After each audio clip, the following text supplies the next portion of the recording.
Baik, assalamualaikum warahmatullahi wabarakatuh. Waalaikumsalam warahmatullahi wabarakatuh. Bismillahirrahmanirrahim. Alhamdulillahilladzi arsala rasulahu bil huda wa dinil haqq yazhirahu 'ala dini wa kafa bi syahida. Asyhadu an la ilaha illallah wa asyhadu anna Muhammadar rasulullah nabiyyu ba'du. Rabbi shrah li sadri wa yassir li amri wa hlul 'uqdatam min lisani yafqahu qawli. Allahumma shalli 'ala sayyidina Muhammad wa sallim Muhammad kama shallaita 'ala sayyidina Ibrahim wa 'ala sayyidina Ibrahim wa barik 'ala sayyidina Muhammad wa sallim Muhammad kama barakta 'ala sayyidina Ibrahim wa 'ala sayyidina Ibrahim fil alamin innaka Hamidum Majid. Baiklah teman-teman, pada pertemuan kita kali ini berapa? 11 ya sekarang ya. Akan bahas mengenai akuntansi salam ya. Nah, sebelum saya masuk ke akuntansi, mungkin saya akan menjelaskan dulu apa itu transaksi salam ya. Mungkin pada pertemuan sebelumnya saya juga ada pernah menyampaikan ya, saya ada sedikit refresh karena ini akan sangat berkaitan dengan akuntansinya ya. Jadi pertama ya, salam itu kan dia bayarnya di awal, barangnya belakangan ya. Nah, walaupun barangnya belakangan, tapi dia harus jelas secara kuantitas ya.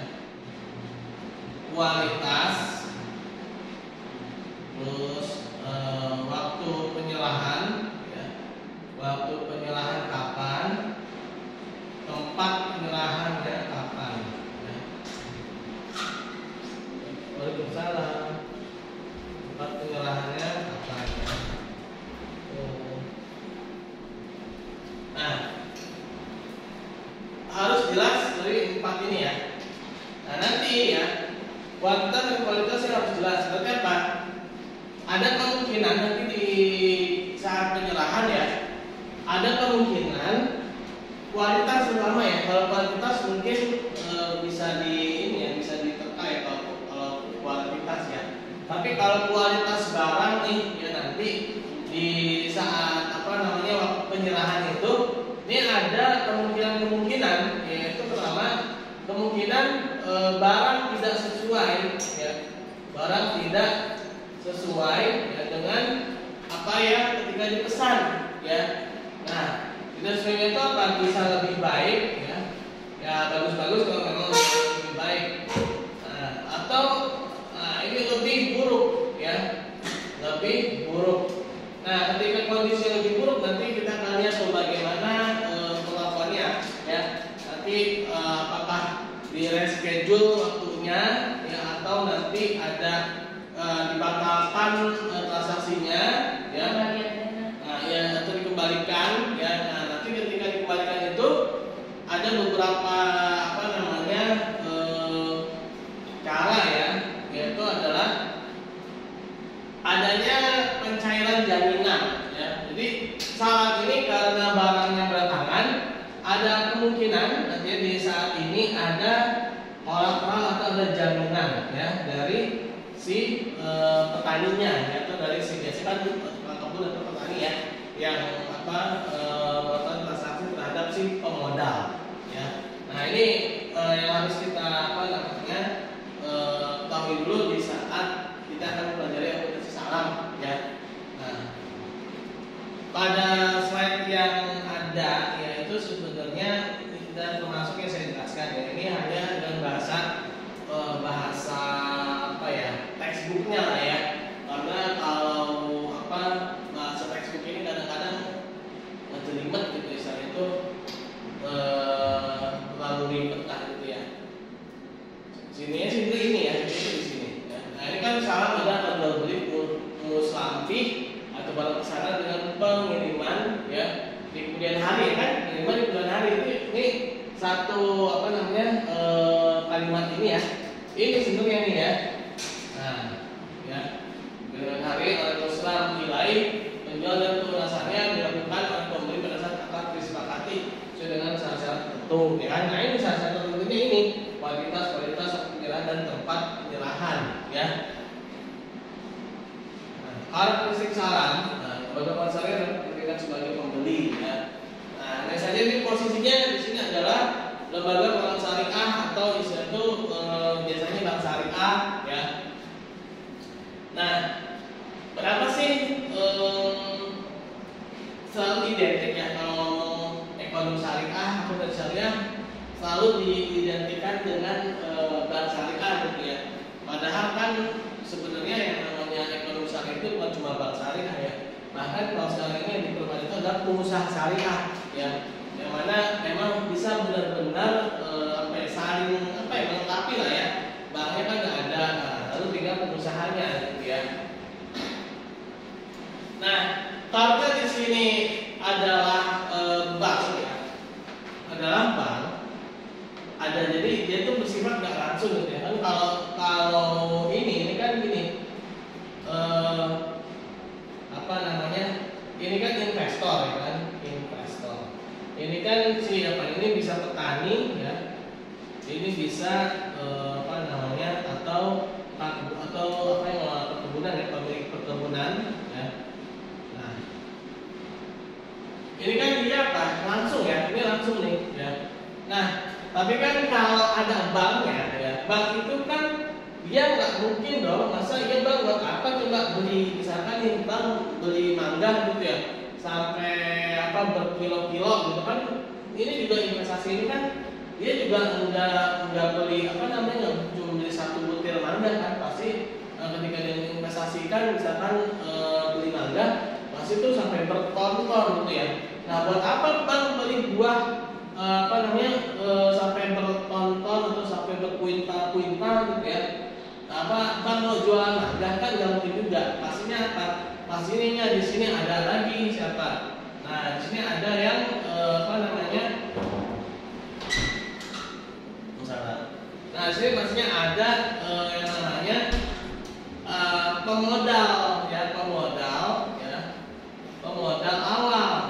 Nah, si pemodal awal ini dia lewat bank ya, menginvestasikan lewat bank, lalu si bank melalui apa namanya petani gitu kan. Nah, di sini dia pakai salam ya, pakai salam. Di sini dia juga pakai salam. Nah, makanya ini dibilang salam paralel ya. Salam paralel itu jadi dari awal salam, lalu apa ketika si banknya ini kan dia pakai salam lagi. Jadi sebenarnya buat apa sih si bank ini? Sebenarnya buat dia nih ya, siapa yang pemodalnya ini? Nah, ini bisa apa namanya, mungkin agen ya, agen apa namanya, agen buah atau sayur gitu kan.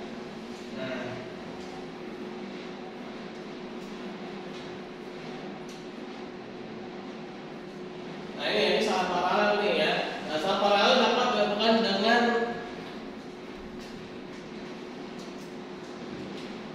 salam paralel dapat dilakukan dengan apa namanya, akad antara lembaga keuangan syariah pemberi dan produsen penjual, terpisah dan akad antara lembaga keuangan syariah dan pemberi akhir ya. Dua tidak saling bergantung atau ta'alluq. Nah, jadi walaupun ini dia ada dua ya, dia tidak boleh ta'alluq. Ta'alluq itu gimana sih? Contoh ta'alluq itu leasing ya, tahu leasing? Nah, leasing itu sewa beli ya, sewa beli ya. Sewa beli itu jadi transaksi jual beli itu nggak akan terjadi kalau apa namanya, tanpa adanya transaksi sewa. Apa di sini tuh gini? Nah, ini apa namanya, uang ya. Ini sudah pernah saya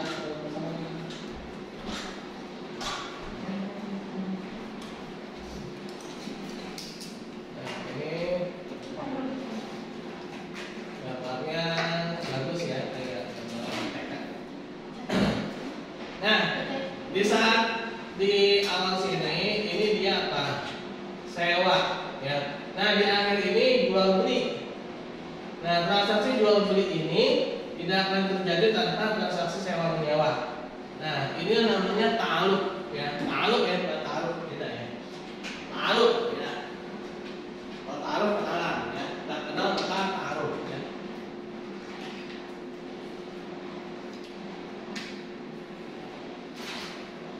Nah, sewa beli ya, ini dilarang secara syariah. Kenapa? Karena adanya ketidakjelasan pada transaksinya ya, yaitu transaksi itu transaksi sewa, transaksi jual beli ya. Nah, pada salam ini dia tidak boleh ya, tidak boleh apa transaksi yang sifat ta'alluq ya. Nah, spesifikasi dan harga barang pesanan sepakat ya ini udah ya, ini bahasanya ini nih sebenarnya ya. Kadang-kadang kan bahasa buku itu ngejelimet ya atau satu memusingkan ya, baru apa panjang ya. Tapi penting ya, bahasa buku ini penting ketika kita mau bikin artikel, mau bikin apa penulisan ya kan, nggak mungkin juga kita bikin artikel langsung bilang gambar ini ya kan, orang juga pasti apaan ini gitu ya. Tapi ini bisa membantu ya untuk menyingkat apa slide-slide ini ya, slide-slide yang ada di sini ya.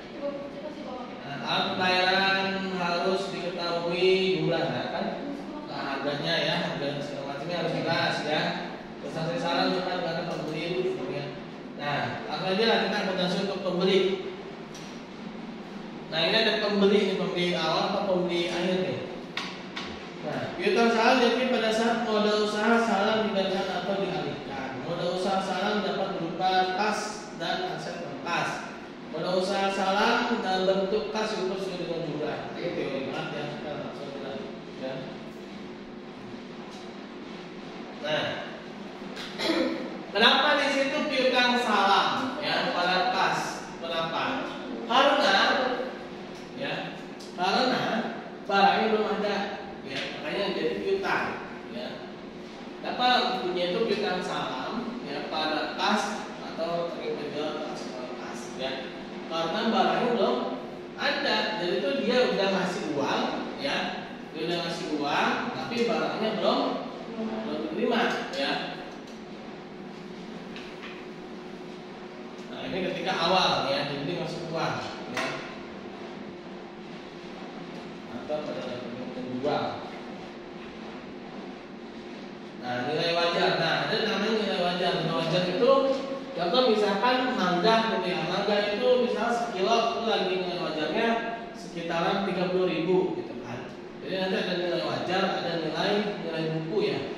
Nah, nilai wajar adalah suatu jumlah yang dapat digunakan untuk mengukur aset yang dapat dipertukarkan melalui suatu transaksi wajar ya, yang melibatkan pihak-pihak yang berkeinginan dan memiliki pengetahuan memadai. Nilai tercatat adalah nilai yang diakui dalam neraca. Jadi ada nilai wajar dan nilai tercatat ya. Nah, jika barang pesanan sesuai dengan akad ya, dinilai sesuai dengan nilai yang disepakati. Nah, nih ya, jadi ada tadi yang saya bilang kan, ada kemungkinan ya, terutama ketika kualitas itu lebih buruk ya. Nah, jika barang pesanan berbeda kualitasnya, nah, barang pesanan yang diterima diukur sesuai dengan nilai akad. Nah, jika nilai pasar atau nilai wajar, nilai pasar itu nilai wajar jika dinilai pasar tidak tersedia ya. Pakai nilai pasar jika nilai wajar itu tidak tersedia ya. Dari barang pesanan yang diterima nilainya sama atau lebih tinggi dari nilai barang pesanan yang tercantum dalam akad. Nah, jadi kalau misalkan dia lebih tinggi, biasanya si pembeli senang ya kan, biasanya berapa kasih aja gitu ya biasanya. Atau mungkin dari sisi kuantitasnya dikurangi, gitu, kalau kualitasnya bagus gitu kan. Kalau kualitasnya lebih baik ya. Nah, tapi kalau barangnya itu lebih buruk, nah ini gimana nih ya? Nah, barang pesanan yang diterima diukur sesuai dengan nilai pasar, ya jika tidak ada nilai wajar ya, pada saat diterima dan selisihnya diakui sebagai kerugian. Nah, dia kalau kualitas lebih buruk bisa sebagai kerugian di nilai pasar dan barang pesanan lebih rendah dari nilai barang pesanan yang tercantum dalam akad. Nah, bisa kalau misalkan si pembelinya menerima gitu ya, tapi minta dikurangin ya, istilahnya tuh harganya dikurangin lah kan, kualitasnya nggak sesuai kan. Nah, maka si penjual bukan ya, penjual kan ya. Nah, pembeli ya, si pembeli ya kan, dia akan meminta ada kerugian ya, ganti rugi gitu ya. Nah, ini ketika penyerahan ya, barang salam ya. Nah, ini ketika penyerahan barang salam nih, persediaan aset salam pada piutang salam. kan tadi apa? Tadi kan piutang salam pada kas, ya. Piutang salam pada kas. Nah, sekarang barangnya udah ada nih, ya barangnya sudah datang. Nah, barangnya udah datang sehingga apa? Yang mau nggak mau kan harus diakui, ya kan? Nah, kalau barangnya udah datang maka piutangnya harus dihapus. Nah, piutangnya dihapus, tadi kan ada di debit, ya. Nah, maka sekarang ada di kredit, ya. Nah, ini yang kedua, ini ketika ada kualitasnya lebih buruk, ya, ketika kualitasnya lebih jelek, ya. Nah, misalkan nih akadnya itu taruhlah gimana ya? Ini udah belum? Udah ya, 100 ya. Ini sejalan kan ya?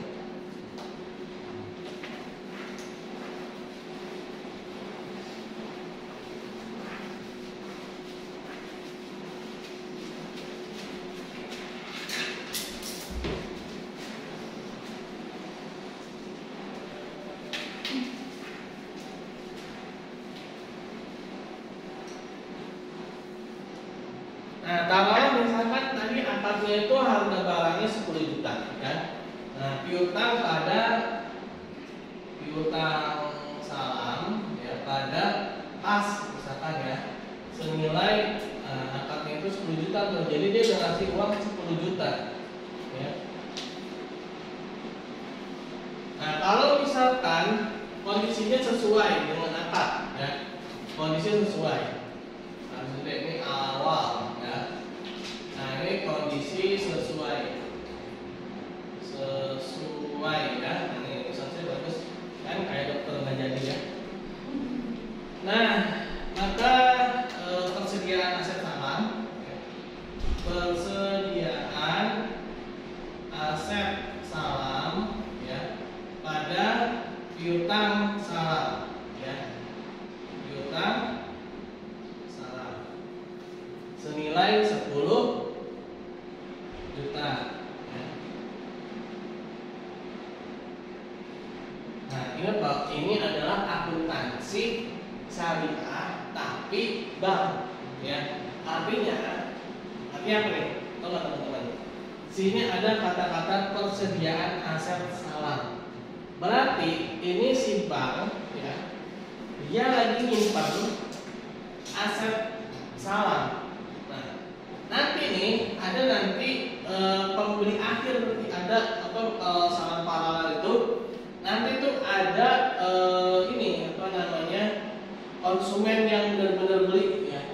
Kalau misalkan ini akuntansi syariahnya bukan banknya, ya, ini bisa jadi, ya, ini adalah si agen, ya, agen misalkan buah-buahan gitu, ya. Si agen ini nanti, ya, kan ini bunyinya persediaan aset salam, kan? Yang namanya persediaan itu kan apa? Itu akuntansi perusahaan, apa tuh perusahaan barang, ya. Akuntansi perusahaan barang yang jual beli, perdagangan, akuntansi dagang, ya. Akuntansi dagang, ya. Kan akuntansi itu ada akuntansi perusahaan jasa, ada akuntansi dagang, ya, atau perusahaan dagang, ya. Lalu nanti ada akuntansi perusahaan manufaktur, ya. Nah, akuntansi syariah ini tiga-tiganya ada, ya. Di akuntansi syariah itu, akuntansi perbankan syariah itu sebenarnya tiga-tiganya itu ada, teman-teman. Nah, di dalam akuntansi murabahah, akuntansi salam, ya, itu sebenarnya akuntansi perusahaan dagang, ya. Nah, itu bisa dilakukan semua oleh bank, ya, bank syariah atau lembaga bank syariah sebenarnya, karena mereka punya akad-akadnya, ya. Nah, persediaan aset salam, ya, pada piutang salam. Lalu ketika kondisinya tidak sesuai, misalkan lebih buruk, ternyata kalau dinilai cuma 8 juta, ya, cuma ada 8 juta. Nah, begitu diserahin ternyata barangnya jelek, gitu, ya. Maka persediaan aset salam, ya, pada kerugian, beban kerugian, ya, kerugian salam, ya, pada piutang salam. Taruhlah misalkan ini 8 juta. Nah, ini berarti ini si konsumennya ini legowo, ya. Legowo menerima kerugian, ya, senilai 2 juta misalkan. Ini contoh aja, biar apa mudah memahaminya ya.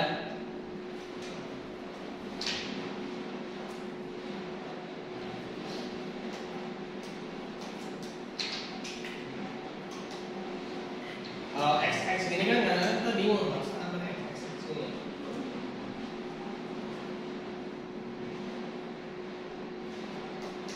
Nah, ini ada beberapa lagi kondisi. Jika pembeli tidak menerima, nah dia tidak menerima nih, baik sebagian maupun seluruh barangnya. Misalkan nih, wah ternyata kualitasnya yang diantar cuma sekitaran 8 juta, saya nggak mau lah, gitu kan? Nah nggak mau, artinya bisa jadi gini, ya udahlah, karena itu kondisi cuma 8 juta, ada kemungkinan ya udah saya terima separuhnya lagi, tapi separuhnya lagi buat apaan dengan barang jelek, atau mungkin ditolak semuanya, saya benar-benar nggak mau barang ini, kan? Maka silahkan di reschedule atau mungkin nanti apa nih ya, nanti ada tanggal pengiriman diperpanjang, nanti reschedule, ya kan? Dengan mencatat piutang salam sebesar bagian yang belum dipenuhi tetap sesuai dengan nilai yang tercatat dalam akad. Ini reschedule ya. Jika akad salam dibatalkan, ini dibatalkan sebagian atau seluruhnya, kan? Misalkan nih, ya udah saya terima sebagian aja, sebagiannya saya nggak mau, pokoknya batal, cairin, ya. Nah, maka piutang salam berubah menjadi piutang yang harus dilunasi oleh penjual dan sebesar bagian yang tidak dapat dipenuhi. Jika akad salam dibatalkan sebagian atau seluruhnya dan pembeli mempunyai jaminan, nah jadi pembeli ini punya jaminan nih si apa tadi itu dia punya jaminan ya. Barang pesan hasil penjualan jaminan tersebut bisa. Nah, ketika ada jaminan juga ada kemungkinan jaminan itu nilainya bisa di atas yang dijaminkan, yang dijaminkan tadi itu ya, aset salam penjaminan tadi, atau di bawah ya. Nah, kalau di atas harga jaminan sih oke ya. Tapi ketika dia lebih lebih rendah nih ya. Nah, mempunyai jaminan atas barang pesan serta hasil penjualan jaminan tersebut lebih kecil dari piutang salam, maka selisih antara nilai tercatat piutang salam dan hasil penjualan jaminan tersebut diakui sebagai piutang kepada penjual. Nah, berarti sisanya juga masih jadi piutang. Sisanya adalah piutang kepada penjual yang telah jatuh tempo. Sebaliknya jika hasil penjualan jaminan tersebut lebih besar, ya, piutang salam maka sini menjadi hak penjual, ya. Jadi hak penjual. Kalau lebih kecil berarti nanti dia akan menjadi piutang, ya. Oke, kita lihat.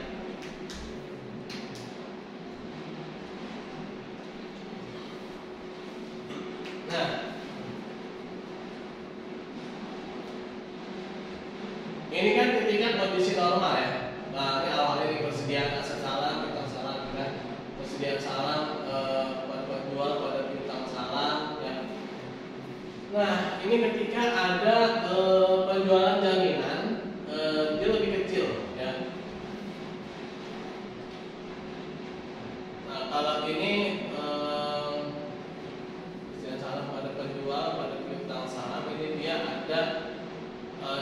kembali ya, diperpanjang, di reschedule ya, ada kemungkinan dia di reschedule. Nah, ketika penjualan jaminan piutang salam ya, lebih besar, ini ada lagi nggak slide-nya?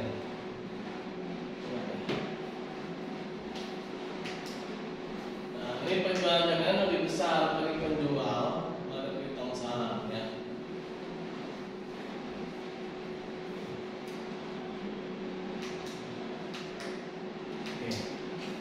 Harus saya pakai angka-angka ya. Kalau nggak pakai angka kayaknya agak terlibat ya. Ini udah belum? Yang bawahnya? Belum. Udah.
pembeli ya kan, dia ngebeli ya kan. Jadi gini, konsep itu dia ngebeli tapi barang itu belum diterima ya kan. Maka ketika dia ngasih uang berarti dia punya piutang ya kan. Nah ini hati-hati ya, pembeli penjual ini nggak sampai apa namanya gitu ya. Nah, ketika apa namanya, ketika barang itu kan kalau diterima kan persediaan kasih salam kan. Nah, ketika barangnya itu di reschedule, ya di reschedule atau barangnya itu di apa namanya diterima, ya tapi diterimanya itu dia apa ya kalau dibilang itu tidak sesuai ya, tidak sesuai nanti ada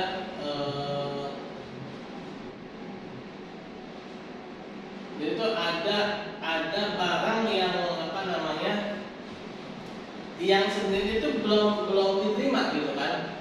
Karena kan ini persediaan salam ya pada penjual. Nah, ada persediaan salam tapi dia belum dapat ya. Tahu nggak maksudnya persediaan salam pada penjual? Jadi si pembeli itu kan harusnya kan dapat persediaan aset salam. Kalau persediaan aset salam kan si pembeli udah terima tuh ya. Nah, kalau sebenarnya persediaan salam pada penjual. Nah, dia harusnya kan udah diterima, tapi barang itu masih ada di penjual, ya. Tapi barang itu masih ada di penjual. Tapi ya, dia harus hapus piutang salamnya, gitu kan? Dia harus hapus piutang salamnya, sedangkan barang salamnya itu dia belum dapat, ya. Sedangkan barang itu dia belum dapat, ya. Barangnya dia belum pegang. Makanya bunyinya itu persediaan salam pada penjual, ya. Nah, ini untuk apa namanya? Menandakan bahwa persediaan salamnya itu masih ada di penjual, ya, belum di tangan dia, ya. Nah ini ketika ada jaminan nih ya, ada jaminan. Nah ketika ada jaminan lebih kecil, ya, apa namanya daripada piutang salam.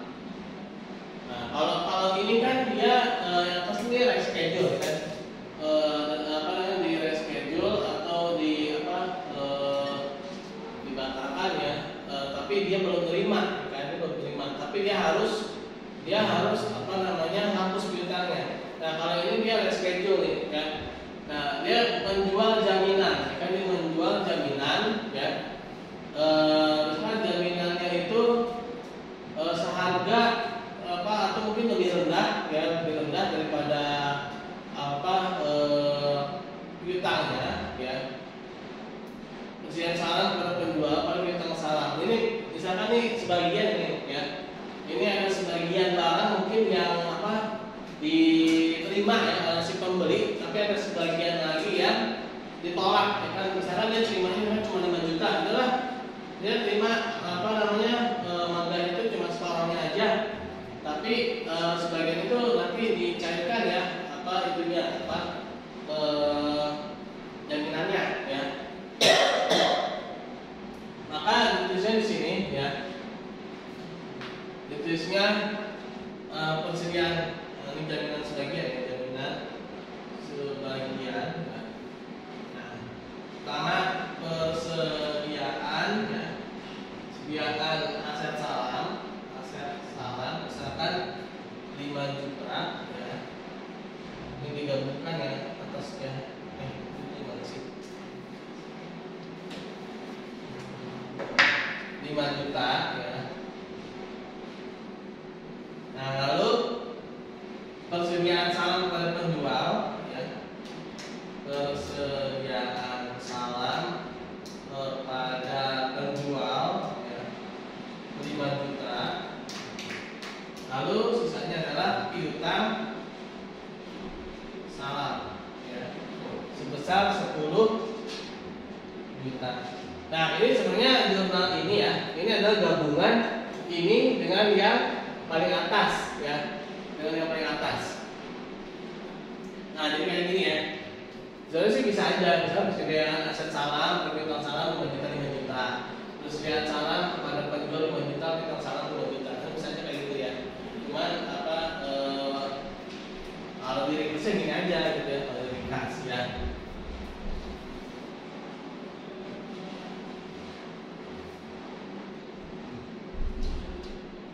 Nah, kalau penjualan jaminannya lebih tinggi, nah ini misalkan saya 10 juta ya kan, ternyata penjualnya itu 12 juta, dan jaminannya itu ternyata 12 juta.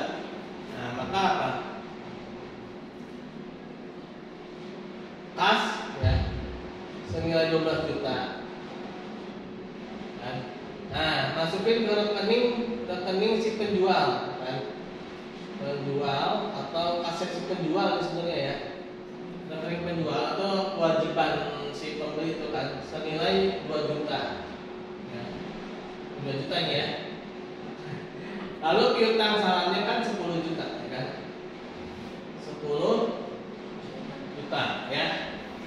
Nah, ini apa namanya ketika jaminannya itu lebih tinggi ya.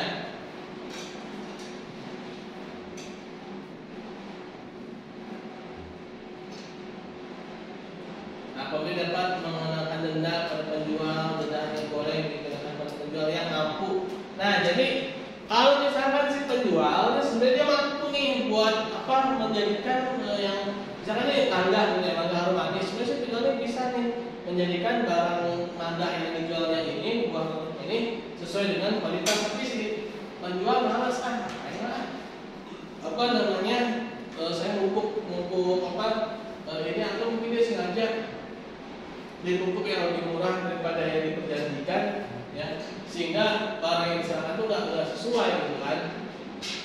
Nah, sehingga bisa kena denda nih ya. Ini tidak berlaku bagi penjual yang tidak mampu menaiki kewajiban karena force majeure, misalkan diserang hama kena bencana alam ya.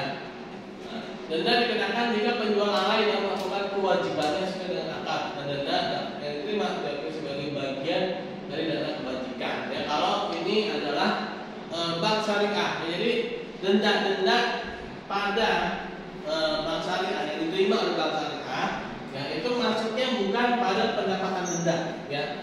Nah, ini yang menjadikan perbedaan antara lembaga keuangan syariah dengan lembaga keuangan konvensional, ya. Kalau lembaga keuangan konvensional, denda itu masuk dalam laporan laba rugi, yaitu masuk dalam pendapatan denda atau pendapatan lain-lain biasanya. Nah, kalau di bank syariah, denda itu nggak boleh masuk dalam laporan laba rugi. Dia ada posnya tersendiri, yaitu laporan dana kebajikan atau dana non halal, yang mana nanti itu bisa masuk ke dana CSR, ya, bisa masuk ke santunan dan sebagainya macamnya lah, ya. Barang pesanan yang telah diterima diakui sebagai persediaan. Pada akhir periode pelaporan keuangan, persediaan yang diperoleh melalui transaksi salam diukur sebesar nilai terendah dari perolehan atau nilai bersih yang dapat realisasi. Apabila nilai bersih yang dapat direalisasi lebih rendah dari biaya perolehan, maka sebaiknya diakui sebagai kerugian.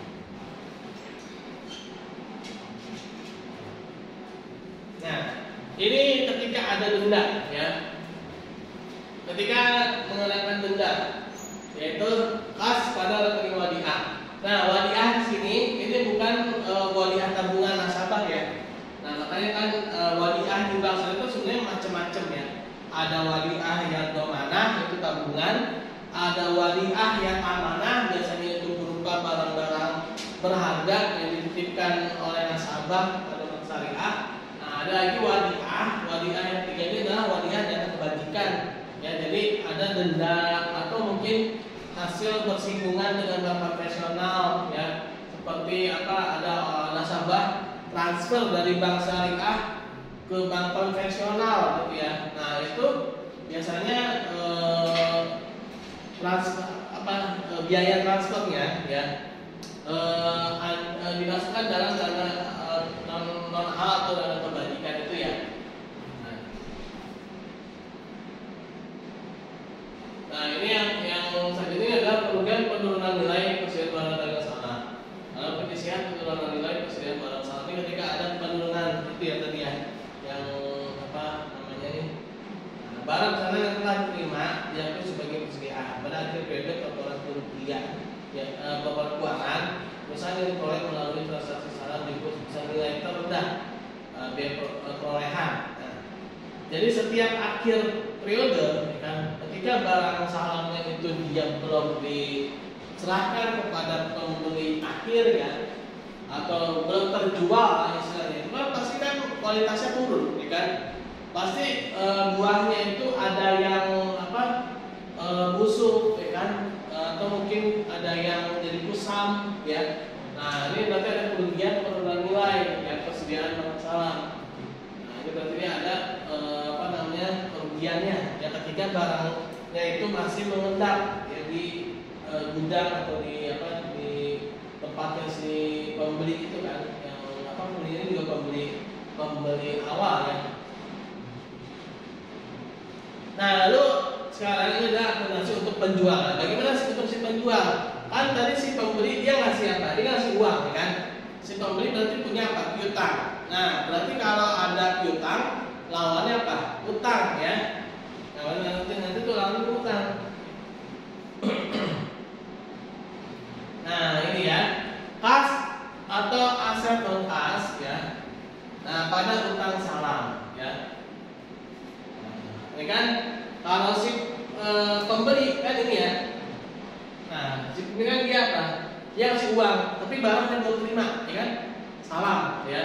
Nah si penjual dia kan apa? Dia udah terima uang nih, tapi dia belum ngasih barang. Berarti apa? Dia dapat uang atau dapat modal, dia dapat aset non kas, dia kasih modal, ya. Nah, tapi apa dia punya utang karena barangnya belum dikasih, ya.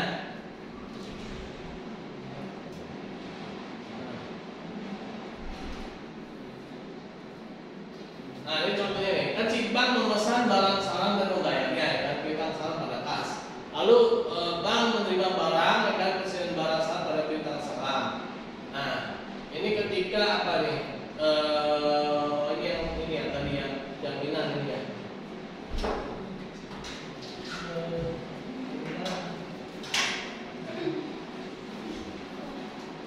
Ini yang tadi ya, ketika ada pencairan jaminan gitu kan. Ya.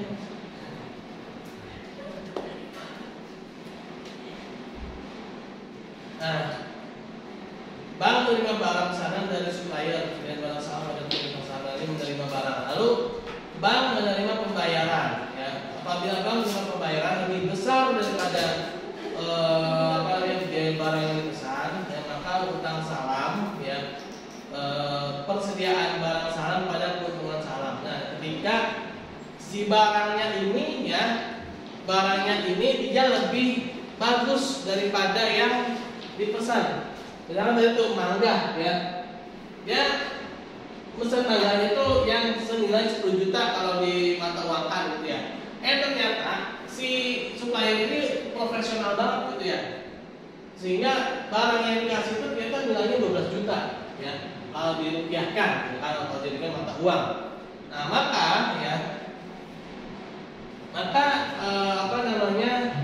mungkin saya pakai angka aja ya, biar enak gitu ya. Nah ini kan buat si siapa nih?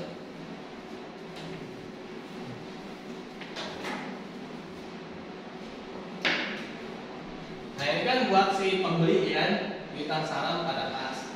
Nah ini pembeli, ya, pembeli. Nah ini penjual, ya. Nah penjual dia ngasih apa sih? Penjual itu dia ngasih kas, kan, tapi apa? Dia si penjual kan dia ngasih kas, ya. Nah, dia ngasih kas, dia ngasih uang, kan. Si penjual kan dia dapat kas, kan, penjual kan dapat kas tuh dari si pembeli, kan kasnya dia nih, ya. Nah masuk ke penjual, kan. Nah tapi apa? Dia belum ngasih barang, makanya ada utang, kan, utang salam senilai 10 juta, ya. Nah ini nyambung seperti ini, ya, nyambung nih. Nah lalu bank menerima pembayaran, ya. Nah ternyata begitu dikasih barangnya ternyata lebih tinggi, ya. Nah ternyata barangnya itu senilai 12 juta. Barang itu malah lebih tinggi, makanya malah super gitu ya. Nah, maka apa? Utang salam, kan? Utang salam, ya. Nah, dibayarnya ternyata 12 juta nih, karena si ininya profesional banget nih. Utang apa namanya? Utang kebunnya gitu ya. Nah, persediaan barang salam, ya persediaan barang salamnya kan harusnya berapa? Persediaan barang salamnya harusnya 10 juta kan? 10 juta. Nah, maka ini ada keuntungan, ya keuntungan salam, ya. Nah, sebenarnya 2 juta. Dia punya utang dibayarnya 12 juta, ya. Utang 10 juta, tapi dibayar 12 juta. Nah, ini tanpa adanya perjanjian di awal, ya. Artinya apa? Kalau dia perjanjian di awal jadi riba, kan? Nah, ternyata ini si penjualnya ini benar-benar penjual yang profesional, gitu ya. Dia benar-benar ingin memberikan atau dia ingin mengamalkan sebuah hadis, ya kan? Sebaik-baik orang yang berhutang itu kan yang apa istilah itu? Yang apa ya? Memberikan lebih, ya. Lebih itu maksudnya tidak diperjanjikan, ya. Tidak diperjanjikan di awal, tapi dia benar-benar ingin membahagiakan si pemodalnya itu, ya. Nah, si pemodalnya juga jangan ngarepin gitu, ya. Kalau si pemodalnya dia ngarepin dan bilang nanti lebihin, ya, jadi riba, ya. Kalau si pemodalnya atau si pembelinya bilang di awal harus lebih bagus senilai sekian, maka itu jadi riba. Tapi kalau si penjualnya ini dia nggak ada misalnya nggak ada perintah dari si pembeli, ya, dia nggak ada perintah atau nggak ada tekanan, nggak ada paksaan dari si pembeli, tapi atas dasar benar-benar keinginan dia secara pribadi dia yang memberikan lebih, ya, kepada si pembelinya, ya, maka itu diperbolehkan, ya, maka itu diperbolehkan dan itu sangat baik gitu, ya. Maka itu sangat baik.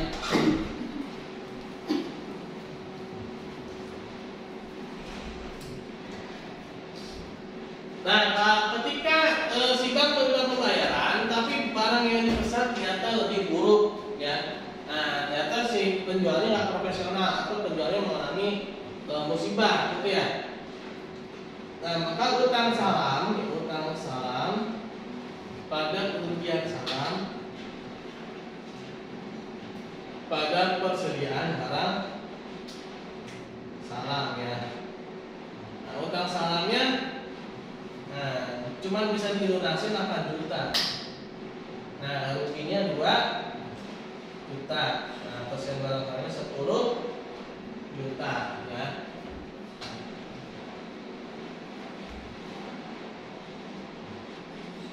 Nah, pembeli menyajikan modal usaha salam yang diberikan sebagai piutang salam. Piutang yang harus dilunasi oleh penjual karena tidak dapat memenuhi kewajibannya dalam transaksi salam disajikan secara terpisah dari piutang salam. Nah, sih enak aja nih, ya, keterangannya doang, ya. Tapi yang penting sih kita paham. Kalau kita paham, sebenarnya ini yang penjabarannya, ya. Penjual menjadikan modal usaha salam yang diterima sebagai kewajiban salam. Ungkapan lembaga keuangan syariah dapat sesuai dengan skala implementasi keuangan syariah nomor 1 dan menjadi laporan keuangan syariah, ya. Oke. Nah, itu mengenai transaksi salam, ya. Itu transaksi yang dimana barangnya itu belakangan, salam itu belakangan. Jadi ingin saya sedikit refresh lagi, ya. Itu udah belum? Saya hapus, ya.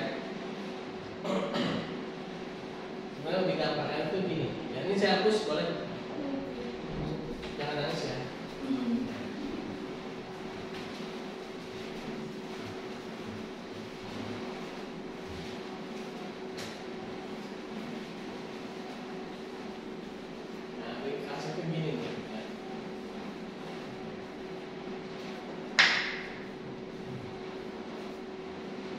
Si saya tagel kemana, ya?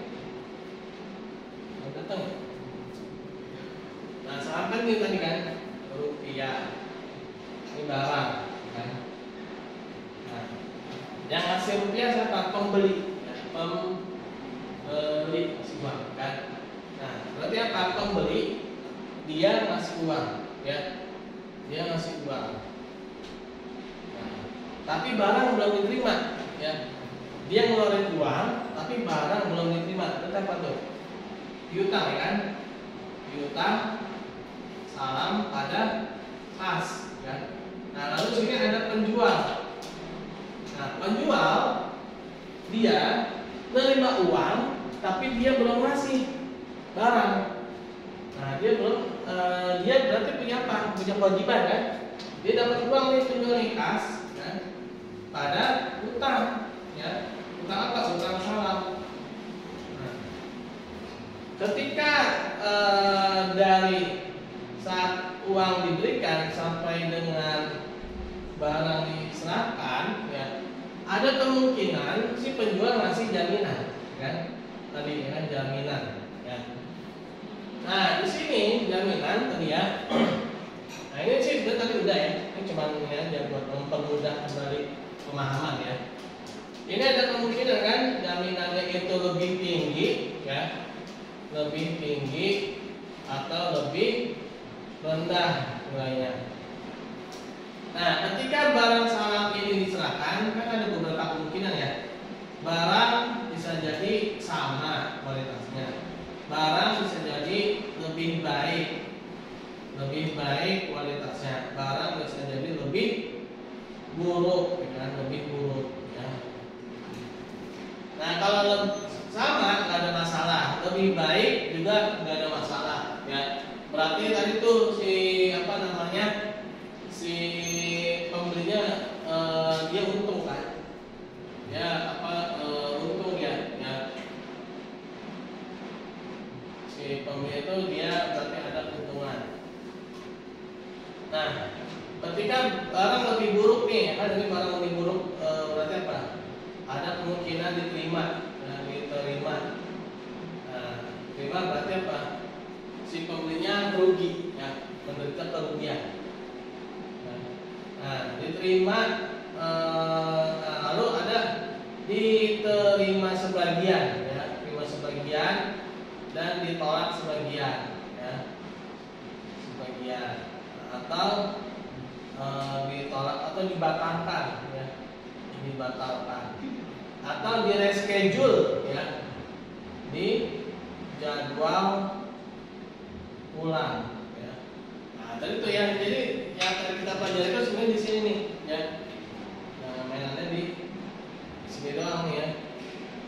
Nah, main jurnalnya tadi, ya, udah, ya, atau nggak muat. Oke, ada yang mau ditanyakan?